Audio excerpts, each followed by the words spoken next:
Bismillahirrahmanirrahim. Bismillahirrahmanirrahim.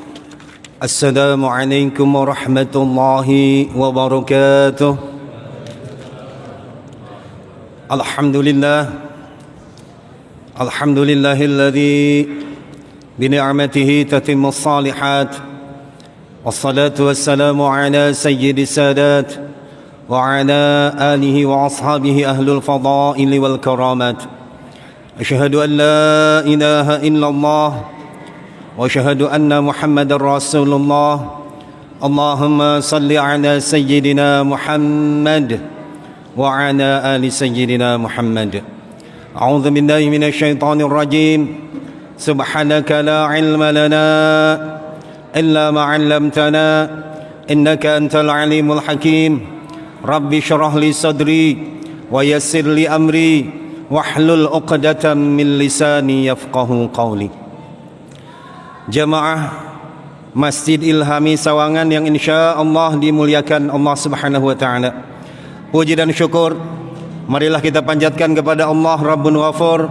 Alhamdulillah sampai kesempatan malam hari ini kita masih diberikan kesempatan panjang umur sehingga malam hari ini kita dapat melaksanakan salah satu kewajiban kita, yaitu salat Isya berjamaah. InsyaAllah dilanjutkan dengan salat tarawih dan witir berjamaah. Oleh karena itu mudah-mudahan semua rangkaian ibadah pada malam hari ini yang sudah dan akan kita laksanakan kiranya diterima oleh Allah Subhanahu wa taala. Amin ya Allah ya rabbal alamin. Baik jamaah yang insyaallah dimuliakan Allah Subhanahu wa taala, Ramadan adalah satu-satunya bulan yang Allah sebutkan di dalam Al-Qur'an. A'udzubillahi minasyaitonir rajim. Syahrul Ramadan alladzi unsila fihi al-Qur'an. Jadi bulan Hijriah yang 12 ini tidak ada satupun yang Allah sebutkan di dalam Al-Qur'an kecuali bulan Ramadan. Unzila fihi al-Qur'an, yang mana pada bulan Ramadan ini Allah Subhanahu wa taala turunkan Al-Qur'an. Jadi dengan kata lain bahwa bulan Ramadan ini adalah bulan ulang tahunnya Al-Quran. Jika kita merasa sayang kepada anak kita, kepada istri kita, ketika hari atau bulan kelahirannya, maka kita akan lebih sayang kepada anak dan istri kita. Barangkali kalau misalnya anak kita ulang tahun pada bulan ini, bulan Maret misalnya, tanggal 17 misalnya, maka dari tanggal 10 barangkali mungkin kita sudah persiapan, bahkan sudah diingatkan bahwa tanggal 17 itu anak kita berulang tahun. Mungkin kita akan menyiapkan hadiah-hadiah dan mungkin perhatian kita juga akan bertambah kepada anak kita. Nah, ini terlebih kepada Al-Quran. Ramadan adalah di mana Allah Subhanahu wa taala menurunkan Al-Qur'an kepada Nabi sallallahu alaihi wasallam. Kita sebagai umatnya maka harus lebih perhatian terhadap Al-Qur'an. Kata seorang guru, kalau seorang hamba, kalau seorang manusia sudah 7 hari 7 malam tidak meraba membaca Al-Qur'an, maka boleh jadi dikhawatirkan bukan kita yang tidak mau membaca Al-Quran, bahkan Al-Qurannya sudah tidak mau kita baca. Barangkali mungkin kalau kita enggan, kalau kita malas membaca Al-Quran, itu masih kita bisa upayakan. Tetapi kalau Al-Qurannya sudah tidak mau kita baca, salah satu tandanya adalah ketika kita akan membaca Al-Quran itu selalu saja ada alasan-alasan, selalu saja ada gangguan. Contoh misalnya baru saja kita mau membaca Al-Quran, tiba-tiba ada teman ngajak, atau tiba-tiba ada telepon berdering. Mending teleponnya yang bermanfaat, ini hanya sekedar say hi saja. Maka sekali lagi mesti kita camkan di dalam hati kita, jika seorang hamba, seorang manusia sudah 7 hari 7 malam tidak membaca Al-Quran, maka dikhawatirkan Al-Qurannya sudah tidak mau kita baca. Lalu selanjutnya Nabi Shallallahu Alaihi Wasallam itu mengalami 9 kali bulan Ramadan. Setiap kali Ramadan Nabi menghatamkan 1 kali hataman Al-Quran, kecuali pada tahun yang ke-10 Nabi sampai menghatamkan 2 kali. Lalu barangkali mungkin kita bertanya, kenapa ya Nabi kok menghatamkan Al-Qurannya itu cuma sekali setiap bulan Ramadan? Sekarang kita balik tanya kepada diri kita sendiri. 1 kali saja Nabi mencontohkan setiap kali Ramadan menghatamkan Al-Quran. Ada beberapa banyak dari kita yang pada bulan Ramadan tidak menghatamkan Al-Quran. Maka Nabi contohkan hanya 1 kali agar standarnya rendah, agar kita mampu mencontohnya.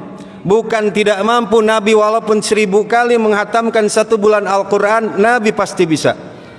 Tetapi kita sebagai umatnya, 1 kali saja Nabi menghatamkan Al-Quran ketika bulan Ramadan. Ada beberapa banyak di antara kita tidak menghatamkan Al-Quran pada bulan Ramadan. Nah, oleh karena itu, mari di malam hari ini, malam ke-17 yang di Indonesia ini banyak diperingati sebagai Nuzulul Quran, mari kita ingatkan lagi kepada diri kita, apakah sudah berapa juz nih sampai tanggal 17 diri kita. Kuatkan tekad kita, kuatkan keinginan kita bahwa Ramadan pada tahun ini minimalnya harus hafal, harus hatam 1 kali hataman.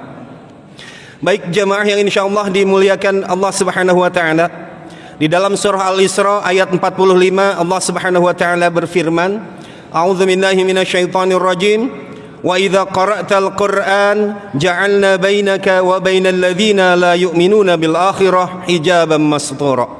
Ketika Al-Qur'an dibacakan, maka itu akan jadi penghalang yang tidak terlihat antara orang yang beriman dan yang tidak beriman kepada Allah Subhanahu wa taala, antara orang yang imannya kuat dengan yang imannya lemah. Maka oleh karena itu tinggal raba diri kita, apakah kita suka, apakah kita senang membaca Al-Quran. Jika memang kita suka dan senang membaca Al-Quran, berarti alhamdulillah tingkat keimanan kita itu lumayan.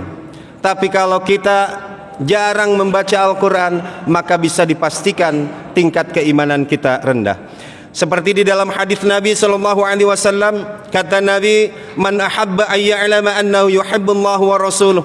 Jika kalian ingin tahu seseorang itu mencintai Allah atau Rasulnya atau tidak, falyanzur, maka lihatlah, fa in kana yuhibbul Qur'an fa innahu yuhibbullahu wa rasuluh. Kalau dia suka membaca Al-Quran, maka itu berarti dia cinta kepada Allah dan juga kepada Rasulnya. Maka oleh karena itu, mari pada bulan Ramadan ini, bulan Ramadan adalah Allah Subhanahu wa taala memberikan kesempatan kepada kita agar kita dapat menata hati kita, mengembalikan kita kepada settingan pabriknya. Kita di bulan Ramadan ini seperti dimudahkan di dalam melaksanakan segala amal ibadah. Fadilah membaca Al-Quran itu sangatlah banyak. Di antaranya, majtama'a qaumun min qaumin fi buyutin min buyutillah.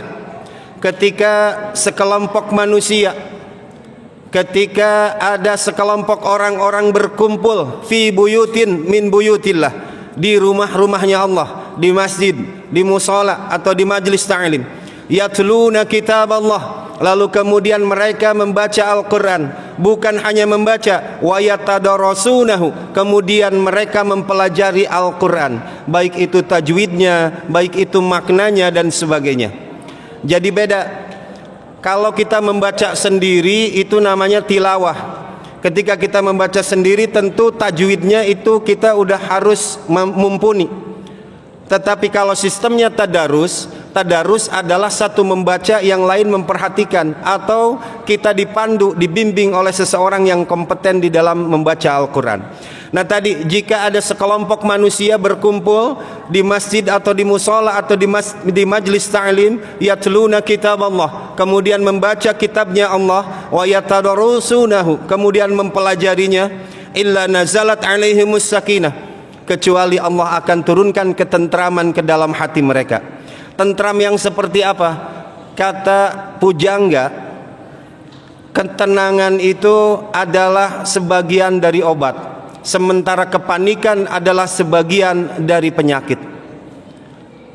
Ada juga yang bilang menurut praktisi kesehatan, ketenangan itu adalah sebagian dari keselamatan, sementara kepanikan adalah sebahagian dari kecelakaan. Maka orang yang selalu membaca Al-Quran, insya Allah pasti Allah akan berikan selalu ketenangan ke dalam hatinya. Kemudian yang kedua, wa ghasyiyathumur rahmah. Kalau ia suka berkumpul di masjid, musala, majlis ta'lim, kemudian membaca Al-Quran dan mempelajarinya, maka hikmah yang kedua, fadilah yang kedua, Allah akan berikan kepada ia ghasyiyathumur rahmah, akan selalu Allah berikan rahmat. Apa itu rahmat? Rahmat itu adalah ba'idum minal azab, jauh dari siksa, aman, tentram, nyaman, damai dan sentosa. Kemudian fadilah yang ketiga, wa haffathumul malaikat. Bagi orang yang selalu membaca Al-Quran, mempelajarinya, maka ia akan selalu dikelilingi, dilingkari oleh para malaikat. Ketika ia berdoa, maka doanya akan diaminkan oleh malaikat. Sementara ketika seorang manusia berdoa dan diaminkan oleh malaikat, itu sudah bisa dipastikan doanya akan terijabah. Yang terakhir, wa dzakarahumullahu fi man indah. Maka Allah akan sebut-sebut nama kita di hadapan para malaikatnya Allah sebagai seseorang yang selalu membaca Al-Quran. Baik jamaah yang insyaallah dimuliakan Allah subhanahu wa ta'ala, dengan momentum malam nuzulul Quran, mari kita rabak diri kita. Apakah pernah enggak kita dalam 7 hari 7 malam tidak membaca Al-Quran? Maka jika begitu, cepatlah kita bertaubat kepada Allah subhanahu wa ta'ala. Orang tua kita dulu suka ngajarin sama kita, setiap malam Jumat misalnya, kita itu suka dipaksa disuruh ke musola setidaknya untuk membaca Yasin. Tujuan pendeknya adalah agar minimalnya 7 hari, dalam 7 hari 7 malam itu kita membaca atau meraba Al-Quran. Jadi ketika kita membaca surah Yasin misalnya, kalaupun kita sudah hafal, maka fadilahnya lebih besar ketika tetap kita membuka surah Yasinnya, membaca, melihat tulisan-tulisan Arabnya. Baik jemaah yang insyaallah dimuliakan Allah subhanahu wa ta'ala, mari ada 13 hari ke depan, kita kuatkan kembali tekad kita. Masih ada kesempatan kalau kita mau. Pokoknya Ramadan pada tahun ini kita harus menghatamkan Al-Quran walau 1 kali hataman. Wal afwa minkum, hadanallahu wa iyyakum ajma'in. Wassalamualaikum warahmatullahi wabarakatuh.